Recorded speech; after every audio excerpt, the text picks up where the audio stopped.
All right. So I'm going to go ahead and make this, and I don't know if I'll piss people off, but I'm going to try and be as good faith as I can. I'll put it that way. I was thinking of a certain word, but good faith. I was reading, like I say, The Dark Age America, and he gave an anecdotal story. John Michael Greer did. And basically, I'll just go ahead and simplify. I was trying to find the quote, but I found some interesting stuff he was talking about with Neil deGrasse Tyson. But anyway, beyond that, I'll go ahead and tell the anecdote. He was talking about the closing days of Rome, and the Romans were obviously very much, for most of their history, were pagans. This is, of course, until Constantine came along. But Constantine really just grabbed the wave that was out there. But just as in today's world, in Roman times, paganism was seen as something for the elite. It's the same thing with philosophy and everything else like that. These are things that the rich could indulge in, and people that had the time and the luxury to read these books.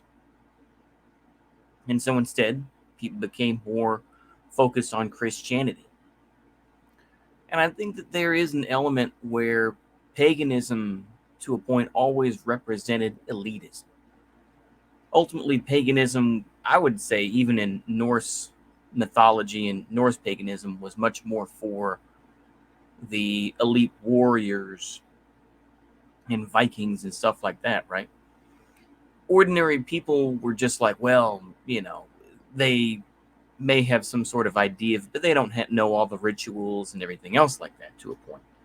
And like I say, I'm not going to sit here and down paganism that much, but does it represent elitism? I mean, at least in Roman times, for the most part, it did. It represented a society, a sort of belief of, we pray to the gods or whatever, talking about Ares and all this other stuff. But in reality, people are still starving in the street and they can't find jobs. Now, of course, I know what people could say is that, well, Christianity, you know, is in a similar place, maybe as paganism, was then, Christianity now. And I would say yes to a point, but I think that there's enough Christianity out there that represents ordinary people and that are actually out there feeding people and are trying to help the poor.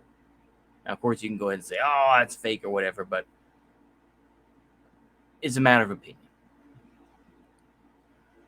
I think it's like I say, I'm trying to be very careful here, but I think that, when I see Richard Spencer, of course, spurging out, talking with a known pagan, this guy, Mark Brahman, going on and on and saying stuff like, oh, well, Jesus Christ was a Jew and all this. So it's just, it's all just pitiful nonsense. And you realize just how full of shit pagans are. I mean, this tweet that he did showing this brief video that he did with this Mark Brahman talking about paganism and talking about the contradictions of Christian nationalism.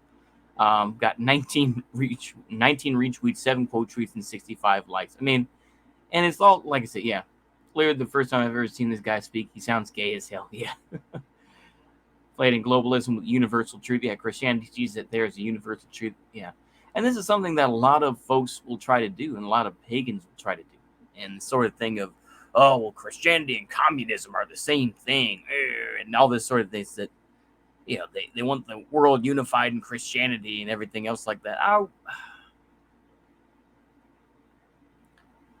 I think that there's a lot of talk to go on about that. But I think the reality is that Christianity started as something that spoke for the poor. And I think it's something that, well, I'll say it this way, that became popularized by the poor. The idea of a rich man cannot pass through, cannot get to heaven, as a string can get through the eye of a needle, right? And I think it's very true. And there are plenty of other very important Bible passages that bring that up. Being humble and, respecting your neighbors and stuff like that. Some things that paganism may have even taught to a point. But I think I think paganism, always represented sort of an elitism that really never existed. Or I'll put it this way: that paganism represented an elite that it was always,